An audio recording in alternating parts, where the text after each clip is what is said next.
Si presenta oggi la nuova edizione del Mandorlo in fiore con tanto anticipo rispetto alle altre volte che veniva presentata qualche giorno prima, ma sono tante le novità, anche la certezza di un triennio già programmato anche da un punto di vista di bilancio e di finanziaria.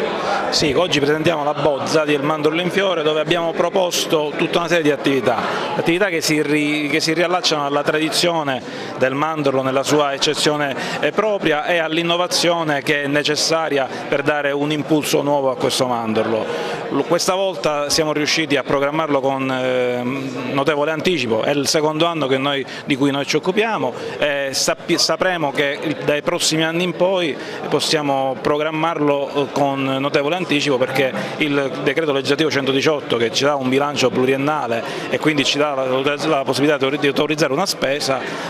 ci dà la possibilità proprio di programmarlo. Abbiamo deciso, ma questo l'abbiamo deciso tutti insieme al sindaco, insieme al consiglio del parco, di programmare un mandorlo in fiore che sia un evento che abbia una caratterizzazione temporale dal primo sabato del mese di marzo alla seconda domenica del mese di marzo, per cui riusciremo a programmarlo e a promuoverlo per quello che serve. Fondamentalmente quello che vogliamo sottolineare quest'anno è l'attenzione per i giovani, l'animazione territoriale e la dislocazione degli eventi in un ambito più esteso della città. In questo caso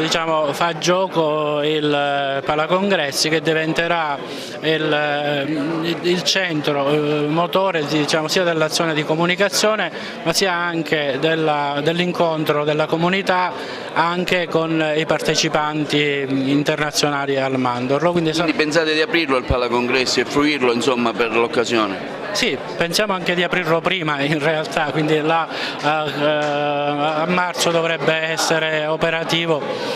sicuramente. E quindi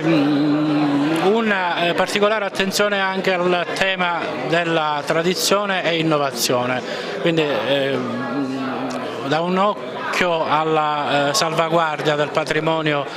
culturale consolidato, un'altra attenzione a chi su questo patrimonio sta costruendo la sua idea di futuro, quindi attenzione ai giovani, attenzione ai gruppi giovanili che giocano la propria scommessa sulla rivitalizzazione del patrimonio culturale. Sarà il festival che parla certamente ancora una volta di tradizioni che si incontrano, di genti che si incontrano, parla di concordia come da sempre, ma parla di integrazione culturale, parla di innovazione in un tempo nel quale il contesto geopolitico mondiale ci dice che di tolleranza e di profonda diversità culturale che discutono dobbiamo di necessità ragionare. Agrigento, che porta del Mediterraneo, celebra la festa principe che ha di promozione del suo territorio, che vorrei dire la festa della Sicilia, la festa